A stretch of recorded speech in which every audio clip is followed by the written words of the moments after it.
Okay سير النبي من غير ما نقل. ويعني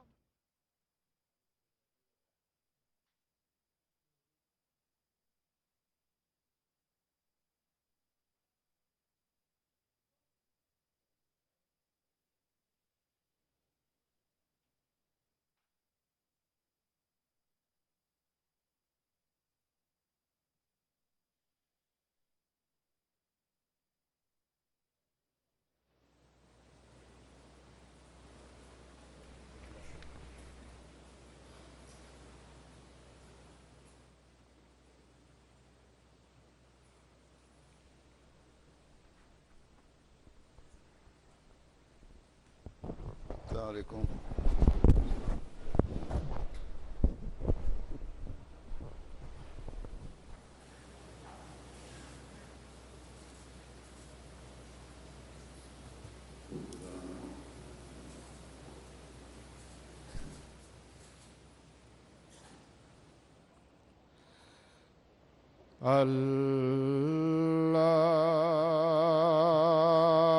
الله أكبر.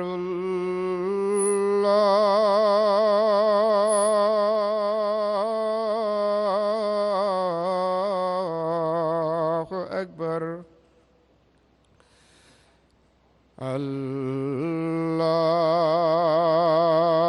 الله أكبر.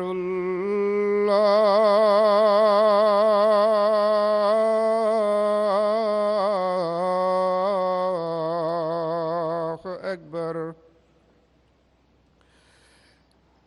أشهد أن لا إله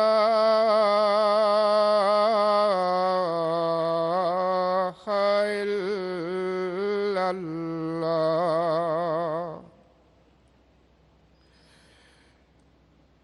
أشهد أن لا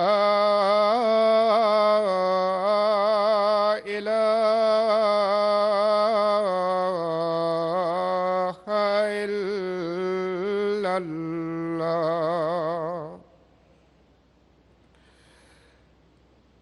أشهد أن محمدًا رسول الله.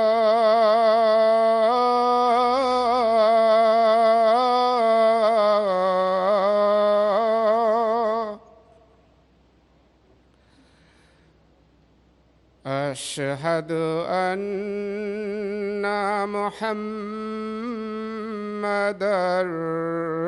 رسول الله.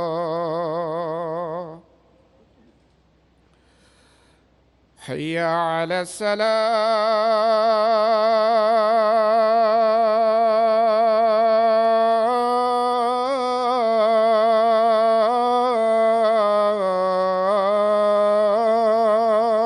الصلاة. حي على الصلاة.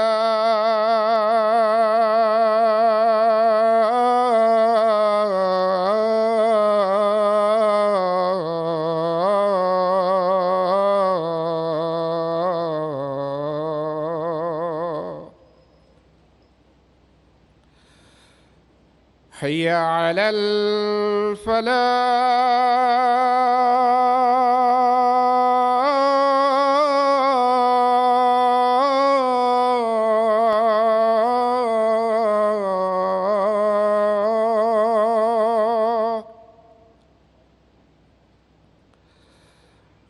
حي على الفلاح.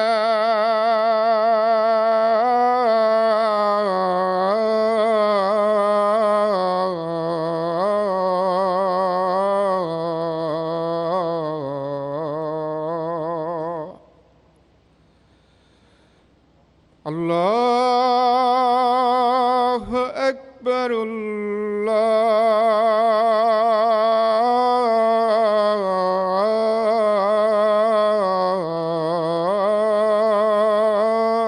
الله أكبر. لا إله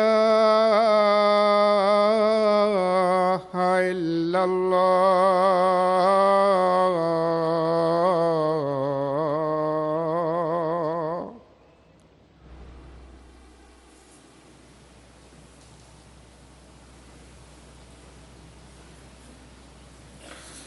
السلام علیکم ورحمۃ اللہ.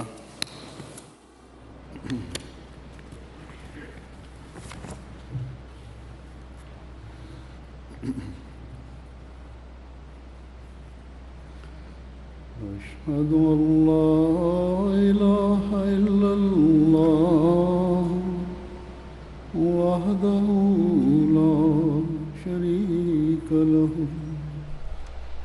وأشهد أن محمدا عبده ورسوله. أما بعد فأعوذ بالله من الشيطان الرجيم. بسم الله الرحمن الرحيم. الحمد لله رب العالمين الرحمن الرحيم مالك يوم الدين. إياك نعبد وإياك نستعين.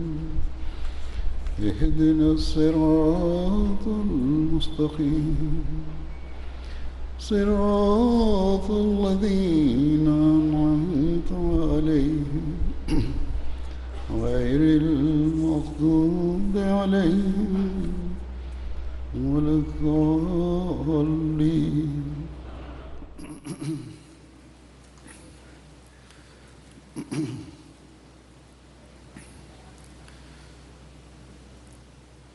اللہ تعالیٰ ہمیں آج پھر جلسہ سالانہ یو کے میں شمولیت کی توفیق عطا فرما رہا ہے. گزشتہ ماہ جرمنی کا جلسہ سالانہ منعقد ہوا. دنیا کی بڑی مغربی ممالک کی جماعتوں میں سے کینیڈا کا جلسہ ہوا جو جرمنی کے جلسے کے دلوں میں ہی تھا. پھر گزشتہ ماہ امریکہ کا جلسہ سالانہ ہوا اور دنیا کے اور بھی بہت سارے ممالک میں جلسے ہوئے. اور بڑی شان سے ہم ہر جگہ حضرت مسیح موعود علیہ الصلوۃ والسلام کے ساتھ اللہ تعالیٰ کی تائیدات اور نصرت کے وعدے پورے ہوتے دیکھتے ہیں. تاہم یو کے جلسہ سالانہ کی اپنی ایک حیثیت اس لحاظ سے بن چکی ہے کہ دنیا کی نظر اس طرف رہتی ہے، خاص طور پر اپنوں کی بھی غیروں کی بھی. اور ہر ایک لحاظ سے اس جلسے کو بین الاقوامی جلسے کی حیثیت دی جانے لگی ہے. اور یہ جلسہ صرف یو کے کا جلسہ نہیں رہا. گو کہ جیسا کہ میں نے جرمنی کے جلسے کے بارے میں بھی کہا تھا کہ اب جرمنی کا جلسہ بھی بین الاقوامی حیثیت اختیار کر گیا ہے. بہت سے ملکوں کی وہاں بھی نمائندگی تھی اور حاضری کے لحاظ سے بھی شاید جرمنی کے جلسہ کی حاضری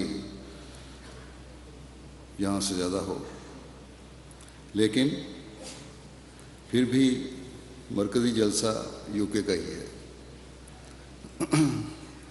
اور یہاں شمولیت کی باہر کے لوگوں کی کوشش زیادہ ہوتی ہے کیونکہ خلافت کا مرکز یہاں ہے. بس اس لحاظ سے دنیا کے مختلف ممالک سے اپنے بھی اور غیر بھی یو کے جلسہ سالانہ میں شامل ہونے کی کوشش کرتے ہیں. اس لحاظ سے یہاں جلسے کے کارکنان کی ذمہ داری بھی بہت بڑھ جاتی ہے. اور پھر یہاں جو یہ عارضی شہر بنایا گیا ہے حدیقۃ المہدی میں، اس کے انتظامات بھی خاص توجہ کو تقاضا کرتے ہیں. بس اس لحاظ سے جیسا کہ میں کارکنوں کو ان کی ڈیوٹیوں اور ذمہ داریوں کی طرف توجہ دلایا کرتا ہوں، تو اس وقت میں اس حوالے سے پہلے بات کروں گا۔ اللہ تعالیٰ کے فضل سے یو کے میں رہنے والے احمدی، بوڑھے، جوان، بچے، عورتیں، لڑکیاں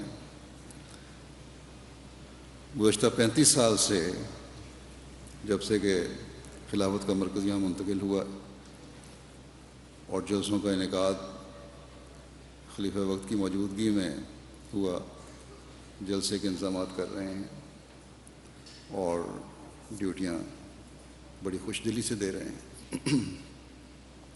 گو کہ جلسہ سالانہ کی تاریخ یو کے کی بھی بہت پرانی ہے، لیکن اس وقت کے جلسے تو اب شاید یہاں کے ایک حلقے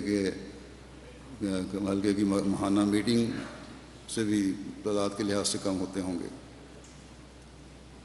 اس لیے میں نے گزشتہ 35 سالہ تاریخ کا حوالہ دیا ہے، جو خلافت احمدیہ کے مرکز کی یو کے میں جلسوں کی تاریخ ہے۔ تو بہرحال ابتدا میں جو جلسے منعقد ہوئے ان میں حضرت خلیفہ مسیح رابع رحمہ اللہ تعالیٰ خود بہت زیادہ رہنمائی کرتے تھے، ان کو بہت محنت کرنی پڑی یہاں انتظامات بتانے کے لیے۔ پاکستان کے بعض عہدیداران کی بھی مدد لینی پڑی، جنہوں نے یہاں کی انتظامیہ کے ساتھ مل کر کام کیا۔ لنگر کا انتظام ایک بہت بڑا انتظام ہے، یہاں وسائل اور سہولت بھی پاکستان کی طرح نہیں ہے، اس طرح جس طرح ہم کام کرنا چاہتے ہیں۔ اس لیے 4-5 ہزار کا انتظام کرنا بھی شروع میں ان کے لیے مشکل تھا، اور اس طرح ہی تھا جس طرح کے 2-2.5 لاکھ کا انتظام کر رہے ہیں۔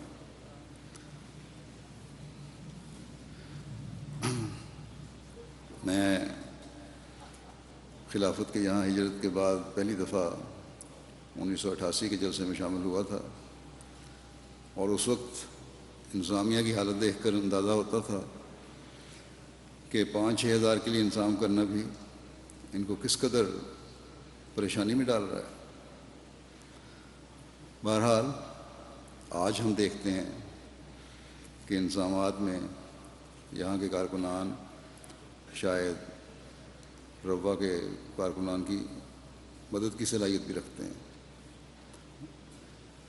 گزشتہ ہفتہ جو کارکنان کے ساتھ جلسہ کے انتظامات کی انسپیکشن کے بعد جو کھانا تھا، اس میں میرے قریب ہی روا سے آئے ہوئے ایک ناظر امور خارجہ جو ہیں، جو نائب صدر جلسہ سالانہ بھی ہیں، بیٹھے ہوئے تھے۔ کھانے کے بعد میں نے دیکھا کہ انہوں نے روا سے آئے ہوئے ایک نمائندے کارکن کو بلایا اور کچھ باتیں کرتے رہے۔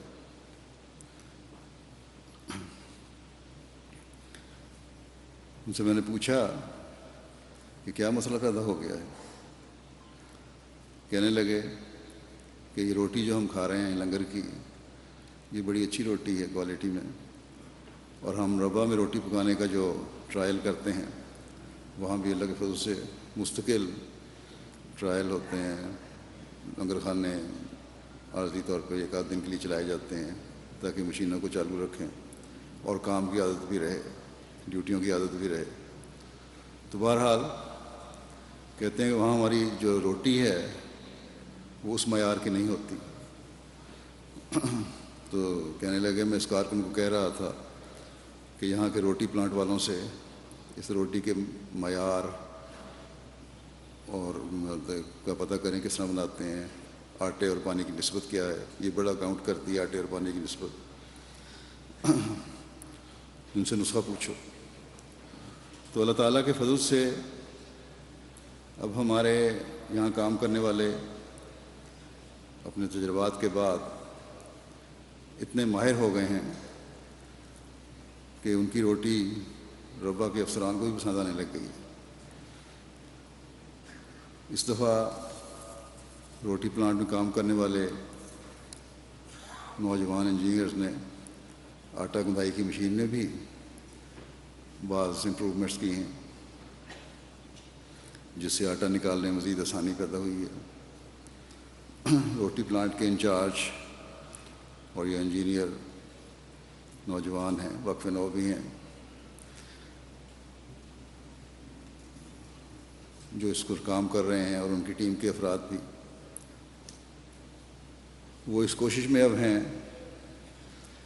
کہ اس کو مزید بہتر کیا جائے اور آٹا گندائی کی مشین سے لے کر پکوائی کی مشین تک آٹا پہنچتا رہے براہ راست۔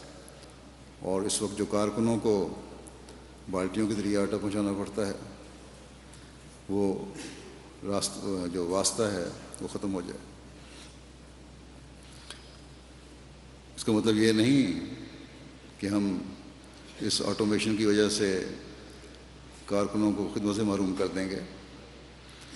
یہ کارکن دوسری بہتر خدمت پر لگا دیے جائیں گے انشاءاللہ تعالی، اور یہی ہمارا امتیاز ہے جماعت کا کہ 55 سے لے کے بڑے ہوتے تک ہمارے کارکنان بڑی خوش دلی سے ہر کام میں اپنی بہترین صلاحیتوں کے ساتھ کام کرنے کی کوشش کرتے ہیں۔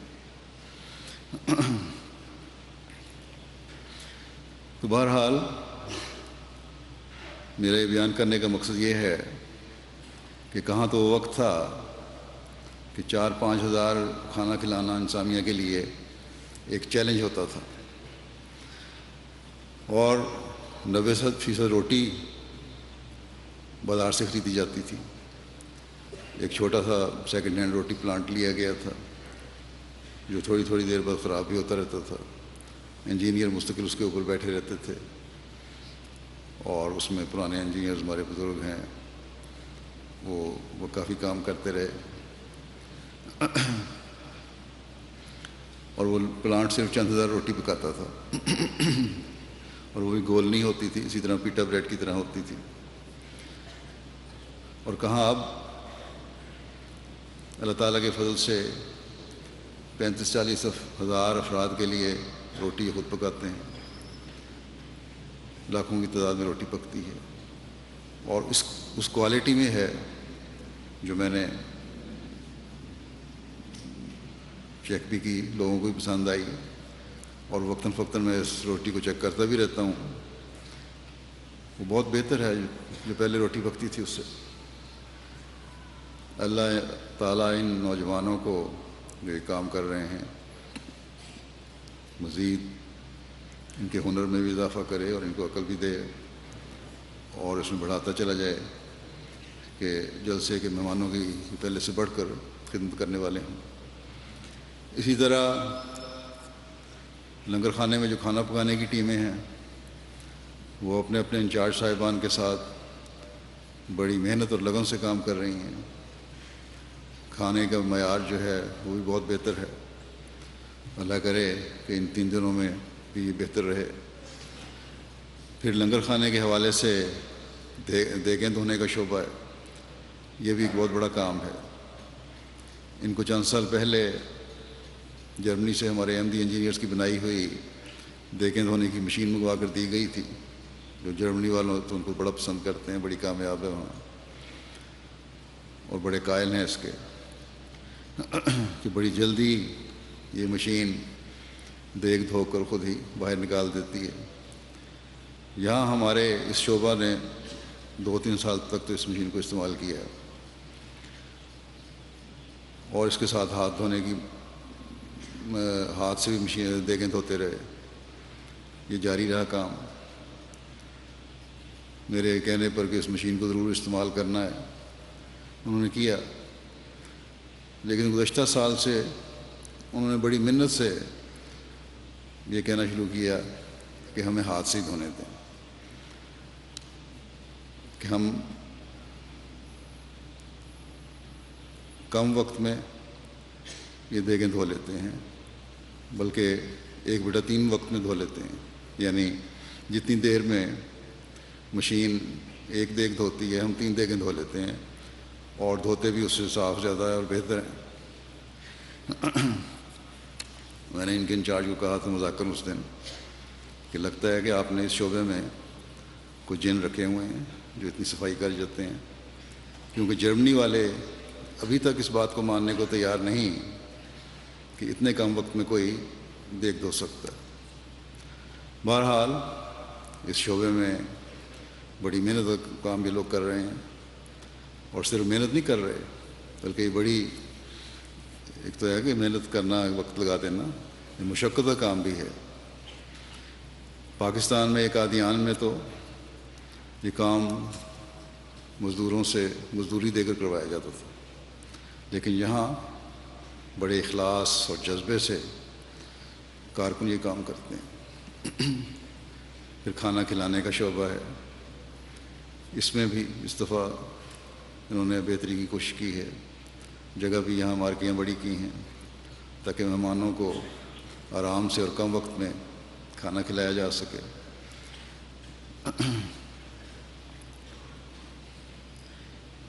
پھر دوسرے شعبے ہیں، نظافت اور صفائی کا شعبہ ہے، کار پارکنگ کا شعبہ ہے، ٹریفک کا شعبہ ہے، جلسہ گاہ کے اندر مختلف اور شعبہ جات ہیں، سیکیورٹی کا ایک بہت بڑا اہم شعبہ ہے، اور اسی طرح اور متفرق شعبے ہیں، اور اپنے اپنے جگہ پر ہر شعبہ ہی بڑا اہم ہے۔ ان تمام شعبوں میں کام کرنے کی نئے ہزاروں کارکنان جو ہیں ان کو کام کرنے کی توفیق مل رہی ہے، اسی طرح کارکنات ہیں ان کو کام کرنے کی توفیق مل رہی ہے۔ اللہ تعالیٰ ان سب کو آسن رنگ میں کام کرنے کی توفیق عطا فرمائے۔ اور جس طرح کہ میں ہمیشہ کہا کرتا ہوں کارکنوں کو کہ آپ کا کام ہے کہ جس شوق اور جذبے سے آپ نے اپنے آپ کو حضرت مسیح موعود علیہ الصلوۃ والسلام کے مہمانوں کی خدمت کے لیے پیش کیا ہے، اس جذبے کو آخر وقت تک قائم رکھیں۔ جلسے کے بعد بھی وائنڈ اپ کا شعبہ ہوگا، اور اس میں 1 ہفتہ تقریباً کام کرنا پڑتا ہے، اور اس بات کا اظہار کہ جذبے کو آپ نے قائم رکھا ہے، آپ لوگوں کے چہروں کی مسکراہٹوں اور مہمانوں کے ساتھ عزت و احترام سے پیش آنے سے ہوگا۔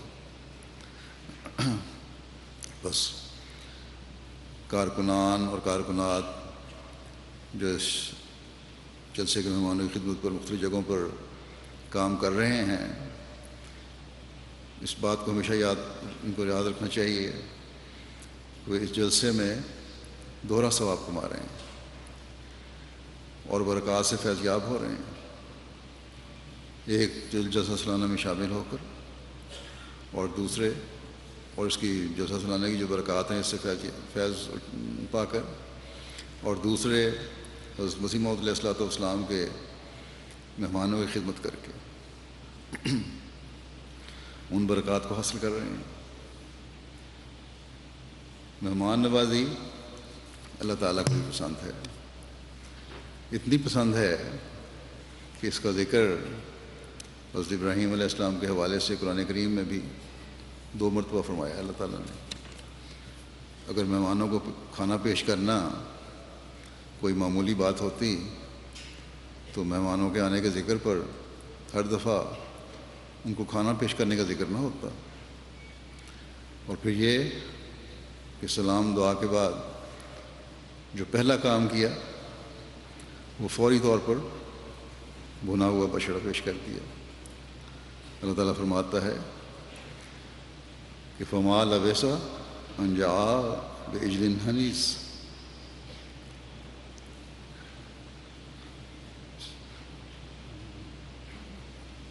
پھر وہ بھنا ہوا بچڑا بڑی جلدی سے لے آیا۔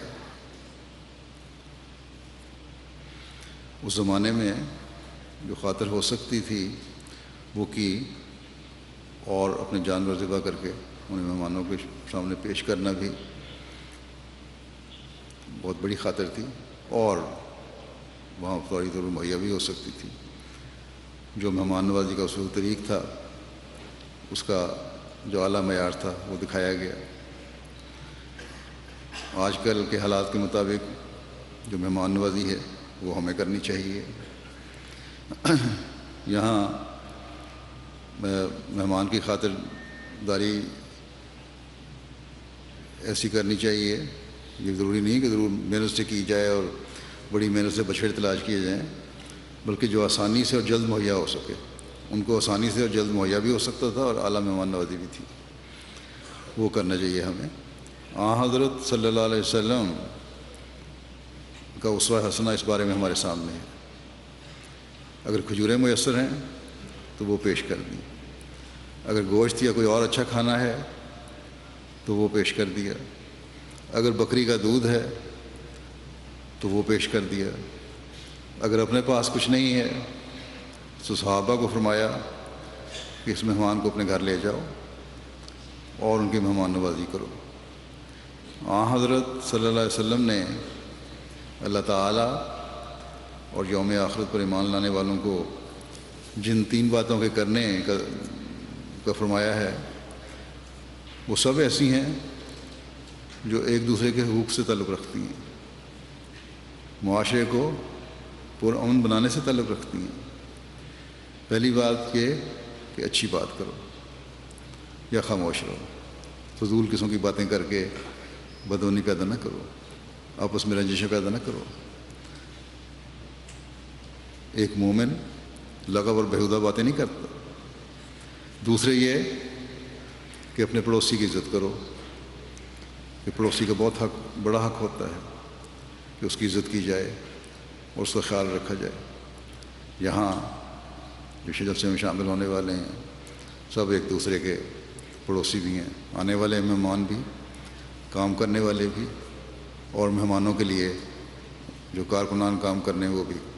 بس اس لحاظ سے مہمانوں کو بھی کام کرنے والوں کی عزت اور احترام کرنا چاہیے، اور کارکنوں کو بھی مہمانوں کا عزت اور احترام کرنا چاہیے۔ پھر آپس میں جو ملتے ہیں ایک دوسرے کو وہ عزت و احترام سے پیش آئیں۔ اور تیسری بات یہ بتائی کہ اپنے مہمان کا احترام کرو۔ اب یہ خاص طور پر میزبانوں کے لیے ہے۔ ایک حسین اور پرامن معاشرے کے قیام کے لیے یہ بنیاد ہیں۔ اللہ تعالیٰ کے حکموں سے یہ حکم ہے اور مومن کی یہ نشانی ہے۔ حضرت صلی اللہ علیہ وسلم کے پاس جب زیادہ مہمان آتے تھے تو صحابہ میں بانٹ دیا کرتے تھے، اور پھر مہمانوں سے پوچھا بھی کرتے تھے کہ کیا تمہارے بھائیوں نے تمہاری مہمان نوازی اچھے طور پر کی؟ اور پھر صحابہ بھی حضرت صلی اللہ علیہ وسلم کی صحبت یافتہ اور تربیت یافتہ تھے، آپ سے فیض پانے والے تھے۔ وہ ایسی مہمان نوازی کرتے تھے کہ مہمان جواب دیا کرتے تھے کہ ہمیں ہمارے میزبانوں نے اپنے سے بہتر رکھا اور اپنے سے بہتر کھلایا۔ تو یہ طریق تھے حضرت صلی اللہ علیہ وسلم کے صحابہ کی مہمان نوازی کے۔ ہم تو ان مہمانوں کی وہ بھی دین سمجھنے کے لیے اور دین کا علم حاصل کرنے کے لیے آیا کرتے تھے، اور یہاں جو آنے والے ہیں وہ بھی اسی مقصد کے لیے آ رہے ہیں، اور ہم اسی بات پر مقرر کیے گئے ہیں جو حضرت مسیح علیہ السلام کے بلانے پر خالصتاً دینی جلسہ میں شمولیت کے آ رہے ہیں کہ ان کی خاص طور پر مہمان نوازی کریں۔ اللہ تعالیٰ کے فضل سے اللہ تعالیٰ نے جماعت کے وسائل میں بھی پہلے سے بہت زیادہ کشائش پیدا کر دی ہے، اور جماعتی نظام کے تحت بھی مہمان نوازی ہوتی ہے، بلکہ بعض گھروں میں ٹھہرے ہوئے مہمانوں کے لیے بھی گھر والوں کو اجازت ہے اور اس کا انتظام ہے کہ حضرت مسیح علیہ السلام کے جاری لنگر سے کھانا لے جا سکتے ہیں اپنے مہمانوں کے لیے، جان لے جانا چاہیں تو لے جائیں. لیکن صحابہ کے حالات تو ایسے نہیں تھے کہ مرکزی انسان بھی کوئی اور کوئی ہوتا ان کے لیے، وہ بھی کوئی نہیں تھا. اور ان کے ذاتی حالات بھی اکثر کے ایسے نہیں تھے شروع میں کہ ان کو کشائش ہو، بلکہ ایسے واقعات ملتے ہیں کہ بچوں کو بھی بھوکا سلا دیا، خود بھی میاں بیوی بھوکے رہے، اور مہمان کو جو تھوڑا بہت کھانا تھا وہ کھلا دیا. اور پھر ان کے اس فعل کو اللہ تعالیٰ نے بھی خوب سراہا اور خوش ہوا ان کی اس بات پر. اور آن حضرت صلی اللہ علیہ وسلم کو ایسا واقعہ ملتا ہے، اطلاع دی اس خاص واقعے کی. بس وہ لوگ جن کا اسوہ ہمیں اپنانے کا حکم ہے، قربانی کر کے مہمان نوازی کیا کرتے تھے. اور آج اللہ تعالیٰ کے فضل سے حضرت مسیح موعود علیہ الصلوۃ والسلام کی جماعت میں بہت سے افراد ہیں جو قربانی کے جذبے سے مہمان نوازی کرتے ہیں، اور یہی ہمیں کرنی چاہیے. باوجود جماعتی سہولت کے خود مہمان نوازی کرنا چاہتے ہیں بعض لوگ. کارکنان جو ڈیوٹی پر ہیں، کسی بھی خدمت المأمور ہیں، انہیں چاہیے کہ ان میں سے بعض نہیں بلکہ ہر ایک 100% قربانی کے جذبے سے خوش اخلاقی کا مظاہرہ کرتے ہوئے مہمان نوازی کرے. جیسے کہ میں نے کہا کہ اب بھوک کی قربانی تو ہم سے نہیں مانگی جا رہی. اس وقت جو قربانی ہے اور کارکنان جو قربانی کرتے ہیں وہ وقت کی قربانی ہے، لیکن اس کے ساتھ ہی جذبات کی قربانی بھی مانگی جاتی ہے.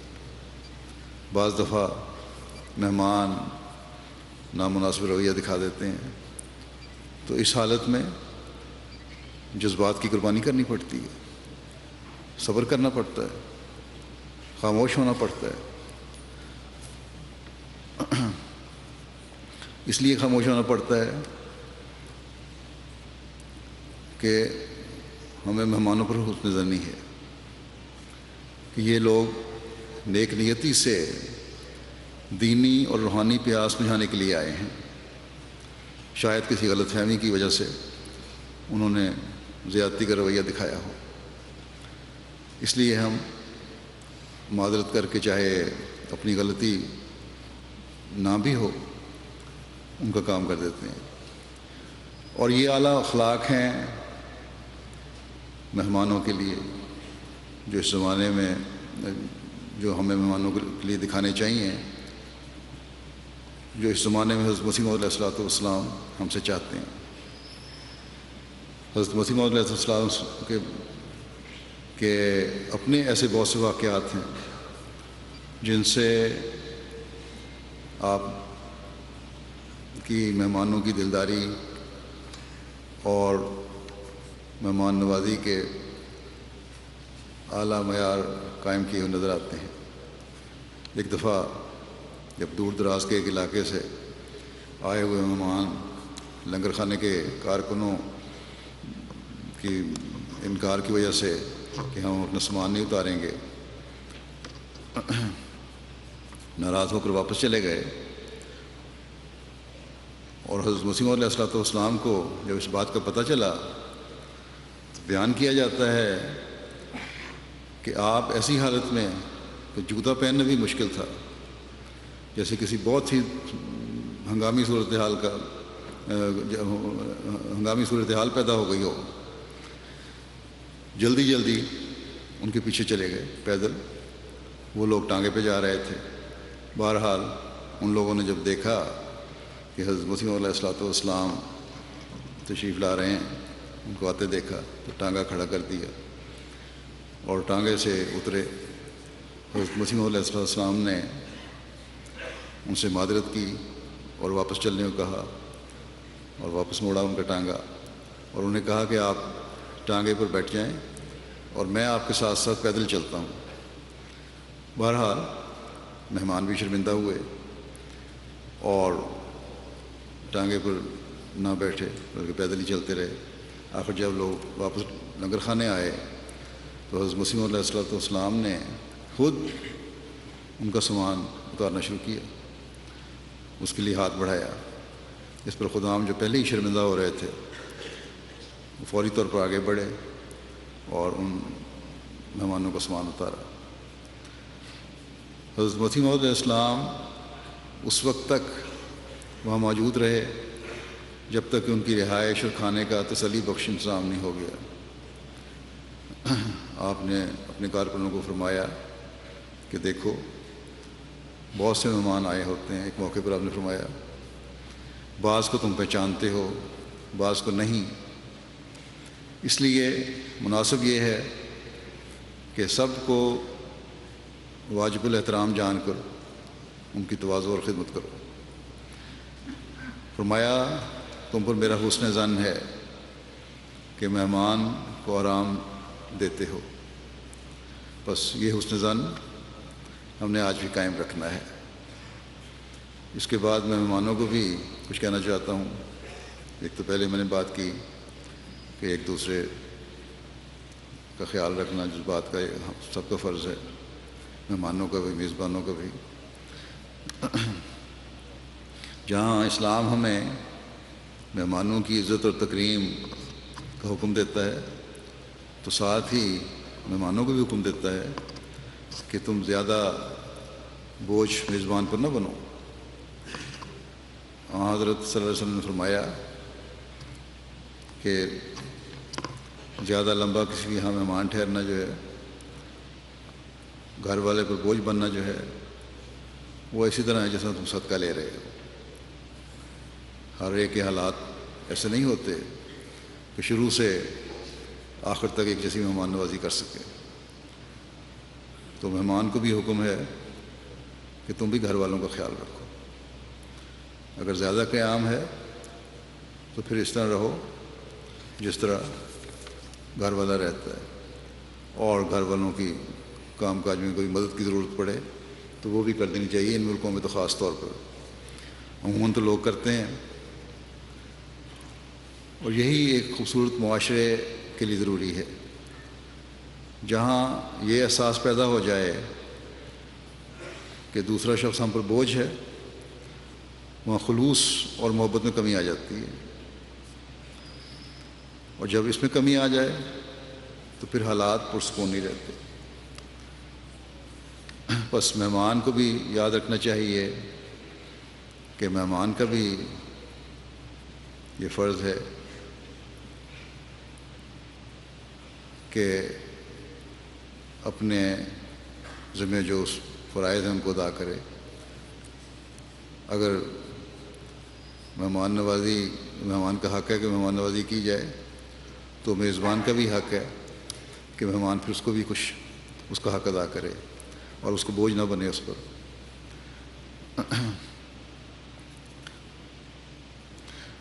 اس حق کو حضرت صلی اللہ علیہ وسلم نے صرف چند روز تک محدود کیا ہے مہمان کے. یہاں انتظامیہ کو میں یہ بھی کہہ دوں کہ ہمارے جلسہ پر آئے ہوئے جو مہمان ہیں اگر ایک مہینہ بھی ٹھہرتے ہیں تو ان کی مہمان نوازی کرنی ہے ہم نے. اس سے یہ نہ سمجھیں کہ 3 یا 4 دن کے بعد ہم نے مہمان نوازی ختم کر دینی ہے. ایک حضرت مسیح علیہ السلام نے اپنے کاموں کے حوالے سے لنگر خانے کے قیام کو بھی اپنی ایک شاخوں میں سے ایک شاخ قرار دیا ہے. اس لیے حضرت مسیح علیہ السلام کے لنگر میں آنے والے عالموں کے ساتھ جب بھی وہ آئیں، جلسے کے دنوں میں نہیں، عام حالات میں بھی اعلیٰ اخلاق کا مظاہرہ ہونا چاہیے. پھر ایک حکم حسین معاشرے کا جس پر مہمانوں کو خاص طور پر اس جلسے کے ماحول میں عمل کرنا چاہیے وہ ہے سلام کو رواج دینا.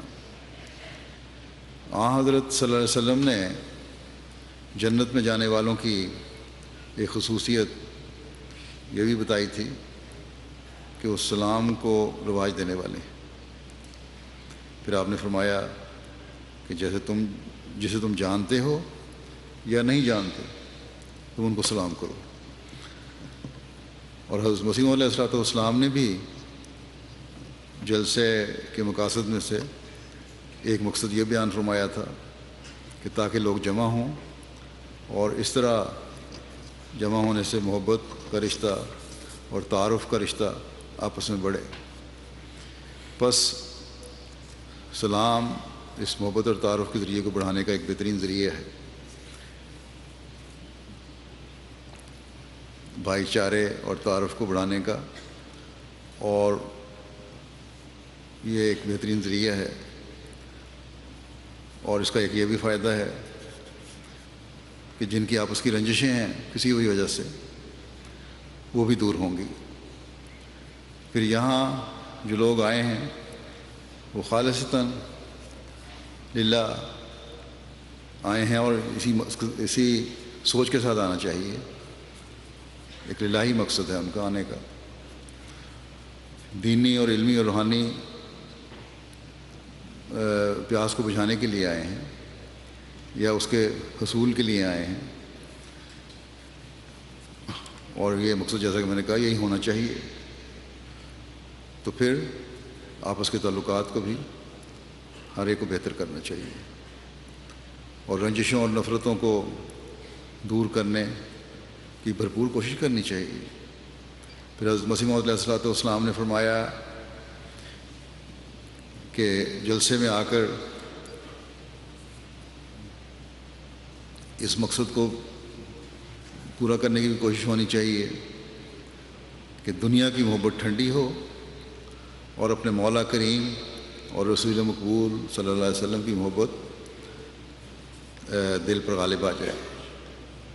بس اس محبت کے حصول کے لیے جلسے کے پروگرام میں خاص طور پر شامل ہوں، اسے سنیں، غور کریں. جلسے کے دوران بھی اور چلتے پھرتے بھی ذکر الہی کرتے رہیں اور نماز با جماعت خاص فکر اور توجہ سے ادا کریں اور نوافل اور تہجد پڑھنے کی طرف بھی توجہ دیں. خاص طور پر جن کا یہاں قیام ہے وہ اس ماحول کو پاکیزہ تر کرنے کی کوشش کرتے چلے جائیں، اپنی حالتوں میں بہتری پیدا کرنے کی کوشش کریں. اور جو صبح سے لے کے شام تک آتے ہیں ان کا بھی فرض ہے کہ اس مقصد کو پورا کرنے والے بنیں جو جلسے کا مقصد ہے، اور وہ یہی ہے کہ اللہ تعالیٰ کا قرب حاصل کرنے کی کوشش کی جائے، اس کے رسول صلی اللہ علیہ وسلم کی محبت دل میں بڑھائی جائے. اور یہ بہت بڑا کام ہے جو حضرت مسیح علیہ الصلوۃ والسلام نے ہمارے سپرد فرمایا ہے کہ اللہ تعالیٰ اور اس کے رسول کی محبت ہمارے دلوں پر غالب آ جائے. اگر جلسے میں شامل ہونے والے اس مقصد کو سامنے رکھ کر اس کے حصول کی بھرپور کوشش کریں گے تو سمجھیں آپ نے اپنے مقصد کو پا لیا، جلسے میں آنے کا مقصد پورا ہو گیا. اور رہائش اور کھانا تو ضمنی چیزیں بن جائیں گی. پھر اصل مقصد یہ ہوگا کہ ہم نے اپنی روحانی حالت کو بہتر سے بہتر کرنا ہے، اس کو ترقی دینی ہے. اگر یہ حاصل ہو گیا تو جیسا کہ میں نے کہا جلسے پر آنے کے مقصد کو پا لیا. اسی طرح انتظامی لحاظ سے مہمان اس بات کا بھی خیال رکھیں کہ عارضی اور وسیع انتظام میں بعض کمیاں رہ جاتی ہیں. اگر کہیں ایسی صورت دیکھیں تو صرف نظر کریں. کارکنوں کو تو میں نے کہا ہے کہ وہ کسی سختی کو اگر کسی کی طرف سے مظاہرہ ہو تو برداشت کریں، لیکن مہمانوں کا بھی کام ہے، شامل ہونے والوں کا بھی کام ہے کہ کمزوریوں کو صرف نظر کریں. اور اگر ایسی کمیاں دیکھیں تو کارکنوں کا ہاتھ بٹائیں. میں نے دیکھا ہے بعض مہمان بڑے شوق سے خود میزبان بن کر کام کرنا شروع کر دیتے ہیں اگر ضرورت ہو تو. مثلاً غسل خانوں کی صفائی ہے، اگر زیادہ رش ہو اور ڈیوٹی پر متعین کارکن پوری طرح صفائی کا انتظام نہ کر سکیں تو بعض مہمان خود ان ڈیوٹی والوں کے ساتھ یہ کام کرنے لگ جاتے ہیں، اور یہی جذبہ ایک احمدی میں ہونا چاہیے، اور یہی وہ حقیقی روح ہے جو آپس کے پرخلوص معاشرے کو قائم کرتی ہے۔ مہمان صرف کارکنان کو آزمانے اور امتحان لینے میں اپنا وقت ضائع نہ کریں، بلکہ اگر ضرورت ہو تو ہر شعبے میں جیسے کہ میں نے کہا مددگار بن جائیں۔ اسی طرح پارکنگ وغیرہ میں بھی بعض دفعہ رش کی صورت میں ہنگامی صورت پیدا ہو جاتی ہے۔ ایسے حالات میں کاروں پر آنے والے صبر اور حوصلے سے انتظامیہ سے مکمل تعاون کریں۔ بعض دفعہ عورتوں مردوں دونوں طرف سے بعض شکایات آ جاتی ہیں، آنے والے احباب و خواتین مکمل تعاون نہیں کرتے۔ اسی طرح داخلی راستوں پر جہاں سکیننگ وغیرہ کا انتظام ہے وہاں عموماً تو لائنیں لگتی ہیں، بڑے صبر اور تحمل کا مظاہرہ کیا جاتا ہے، لیکن بعض دفعہ کسی ایک عادت کی وجہ سے ماحول خراب بھی ہو جاتا ہے۔ وہاں ہر ایک کو مکمل طور پر صبر کا مظاہرہ کرنا چاہیے۔ اگر تھوڑا سا وقت بھی لگ جائے تو کوئی حرج نہیں ہے، اس لائن لگانے سے بہتر نکاس ہو سکتا ہے۔ پھر جلسہ گاہ میں بیٹھنے والے جلسے کے دوران ہمیشہ کہا کرتا ہوں اپنے دائیں بائیں نظر رکھیں۔ اسی طرح چلتے پھرتے ہوئے بھی اپنے ماحول پہ نظر رکھیں۔ سیکیورٹی کے حوالے سے انتظامیہ جو بھی ہدایت دے اس پر عمل کرنے کی پوری کوشش کریں، اور سب سے بڑھ کر یہ کہ جلسے کی کامیابی اور اپنے جلسے میں آنے کے مقصد کو پورا کرنے اور ہر شریر کی شرارت سے بچنے کے لیے مستقل دعا کرتے رہیں۔ جماعت کی ترقی حاسدوں کو حسد میں بڑھاتی چلی جا رہی ہے، اس لیے دعاؤں کی طرف بہت توجہ کی ضرورت ہے۔ ان دنوں میں پاکستان میں بھی احمدیوں کے حالات کے متعلق دعا کریں، وہاں بھی لگتا ہے کہ حالات دوبارہ اس طرف جا رہے ہیں، مخالفت کی طرف۔ اللہ تعالیٰ ان کو بھی امن کی زندگی عطا فرمائے، اللہ تعالیٰ ان کو ہر شر سے محفوظ رکھے، مخالفین کے نئے یا پرانے منصوبوں کو ناکام و نامراد کر دے۔ اس کے علاوہ بھی جلسے میں شامل ہونے والوں کو اس بات کی یاد دہانی کروا دوں کہ اس سال بھی شعبہ جات جو ہیں مختلف ہمارے مرکزی آرکائیو کا شعبہ ہے، یا ریویو آف ریلیجنس کا ہے، یا مقصد تصاویر ہے، یا دوسرے شعبہ جات ہیں، انہوں نے اپنی نمائشوں کا اہتمام کیا ہوا ہے، اور کافی معلوماتی اور علمی نمائشیں ہوتی ہیں۔ اس کو بھی جو فارغ وقت ہو اس میں دیکھنے کی کوشش کریں۔ اس کے علاوہ ایک اعلان ہے MTA کی طرف سے بھی، ان کا آج ایک نئی ایپ لانچ ہوگی MTA انٹرنیشنل کی طرف سے، اور جو سمارٹ ٹی وی ایپ ہے، کسی بھی ملک میں اب اس ایپ کو ڈاؤن لوڈ کر کے LG، Philips, Amazon fire TV، Sony اور اینڈرائڈ کے ٹی وی سیٹس پر ڈش اینٹینا کے بغیر بھی MTA کے تمام چینلز یعنی MTA 1، MTA 2، MTA 3 اور MTA العربیہ، M3 العربیہ اور MTA افریقہ دیکھے جا سکتے ہیں۔ اس کے علاوہ اللہ تعالیٰ کے فضل سے امریکہ میں MTA پہلے ہی سیمسنگ پلیٹ فارم پر موجود ہے، تو یہ بھی اعلان تھا۔ اللہ کے فضل سے جو باہر کے رہنے والے ہیں وہ اس سے فائدہ اٹھا سکتے ہیں اس ایپ سے۔ ابھی جمعے کے بعد میں اس کا لانچ بھی کر دوں گا۔ اللہ تعالیٰ جلسے کو ہر لحاظ سے برکت فرمائے اور آپ سب کو اس سے بھرپور استفادے کی توفیق عطا فرمائے۔